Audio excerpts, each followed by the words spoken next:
about the internet of value at Ripple, we're thinking much bigger than just cross-border payments. It's kind of like Amazon with rare books in the early days, just this market happens to be a $10 trillion market. We are at a historic turning point. Said in the past that you are doing for money what email did for communication. Moving the whole revolution forward. There's trillions of dollars parked around the world. XRP. Is there a possibility that Ripple could take over Swift one day?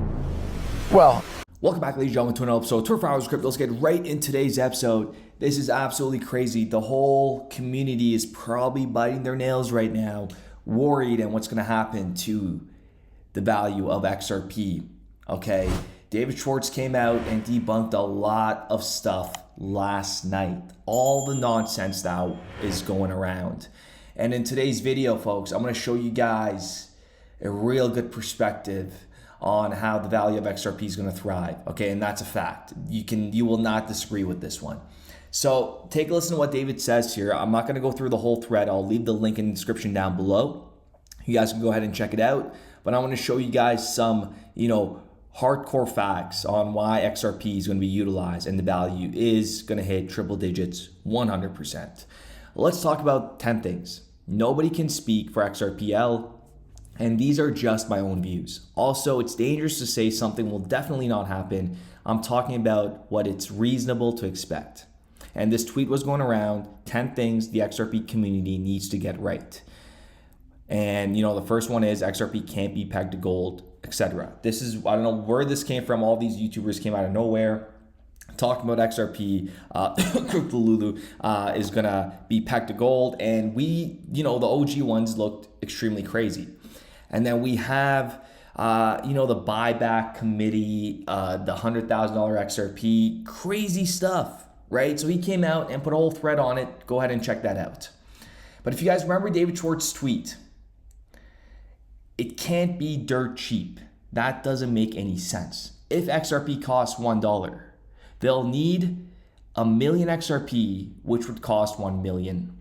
If XRP costs $1 million, then they'll need 1 XRP, which would again cost 1 million. Okay, this is just saying, when you're trying to buy a house and how the value of XRP over time will need to increase. And in today's video, I'm going to show you guys some very easy, simple math for you guys to understand so you guys get the bigger picture. And also, do you guys remember when Brad Garlinghouse said this? Well, so when XRP was created, this actually was created before Ripple existed. The creators of XRP decided there'd be 100 billion units because they saw it as rather than having a smaller number with a very high price, they saw it as something they wanted to be effectively a global reserve currency. And it's 2023, and we have the BRIC nations coming together, abandoning the US dollar, which is the global reserve currency right now, okay? That gets you thinking. Let me know what you guys think in the comments down below. And jumping on over to the group of 30, we covered this before. But folks, listen to what they say here, okay? This is the leadership. We have Tarman Shanmugaratnam. We have Mark Carney. We have, Bitbo 2.0. We even have Janet Yellen here. We have a lot of big names, which Ripple is big in. Okay, we have former governor, Bank of Israel. Ripple is massive there. We have Treasury Group of 30. This is PTD Pactual. That's in Brazil. Mark Carney. Okay, and take a listen to this. Assuming that CBDC payments are based on real-time gross settlement, however, the required amount of pre-funded, high-quality liquid asset balances for liquidity purposes could increase substantially over that needed for deferred net settlement payment systems that are based on bank deposits. Among other associated concerns, the central bank might need to expand its balance sheet to accommodate the greater extent of pre-funding. Remember what Ripple is set out to solve, folks, is the pre-funding. Look at this. Pre-funding destination accounts eliminated. Working capital unlocked. Okay, just another example. Through Noom's use of Ripple in the Philippines and Mexico corridors, we have been able to eliminate pre-funding requirements and offer faster payment remittance at lower cost. There's no other crypto company out there that is heavily involved with the IMF, WEF, the World Bank, Group of 30. Okay, the list goes on and on. There's no other entity out there, crypto entity, that has the amount of people that Ripple has from the Fed, from the US Treasury. Smash that like button. That is a fact. Okay, given the nature of the applications, the case for tokenized wholesale CBDC seemed to rest mainly on plumbing considerations, including technology setup costs, operational and cyber resilience, speed settlement, and high quality liquid asset drag, meaning the average and peak quantities of central bank deposits, tokenized CBDCs, and other forms of high quality liquid assets required to process or collateralize a given amount of transactions of a given type. The CBDC token technology itself does not mitigate settlement liquidity requirements, okay, and the adoption of tokenized CBDC. Keep in mind, Ripple has so many different tricks up its sleeves, okay? We have trade finance that they're going to get into, insurance settlement, mortgages. It's endless with what you could do with this technology. And they even went on to say it is possible that such a stablecoin could be valuable for cross-border payments, serving a function similar to that offered in the private sector by Ripple, a real-time gross settlement system, currency exchange, and remittance network whose digital asset currency XRP leapfrogs slow and expensive correspondent banking.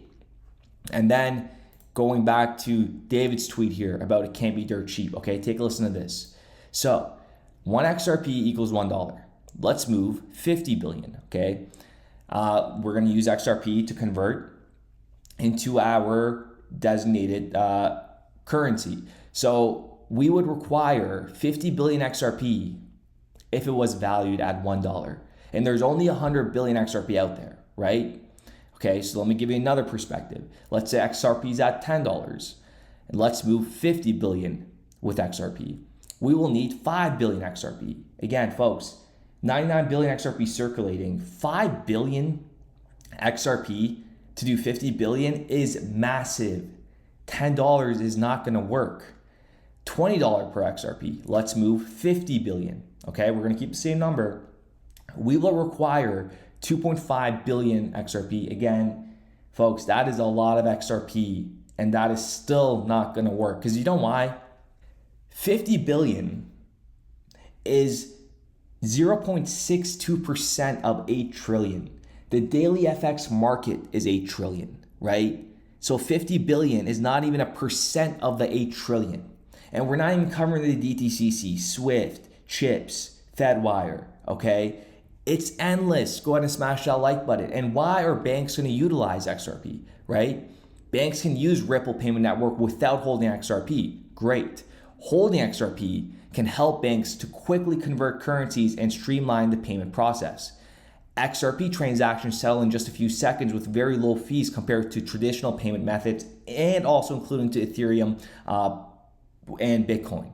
And holding XRP can help banks to reduce their settlement times and costs. This is just a few pointers. And then even it gets better. Why XRP and Ripple? Greater transparency. The Ripple Payment Network provides greater transparency and visibility into payment transactions compared to traditional payment methods. This can help banks to better manage their payment flows and reduce the risk of fraud or errors. Lower counterparty risk.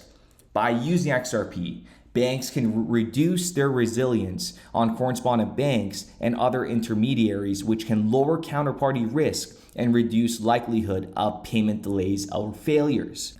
Regulatory compliance. The Ripple Payment Network is designed to be compliant with global regulatory standards, which can help banks to meet their regulatory obligations to reduce compliance costs. And folks, XRP is about to be the only digital asset on this planet with clarity as well this year.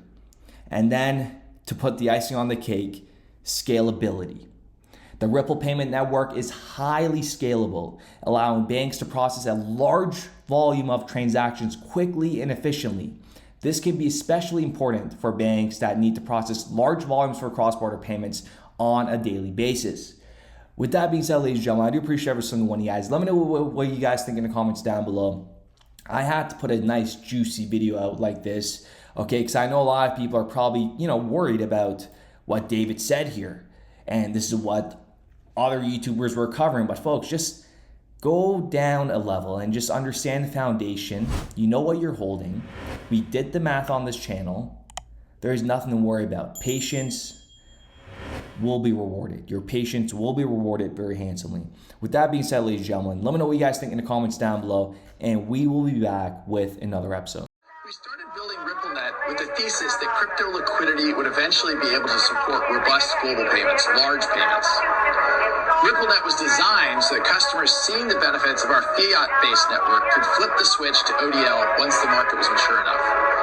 And this is exactly what's happening. Flip the switch.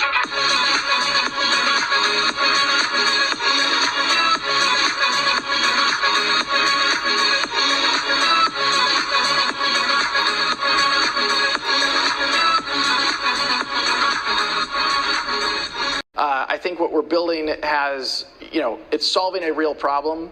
And I think all of the tokens, my advice to anybody would be, understand the utility. If there's real utility and there's real value being delivered to a real customer, there will be value in the token.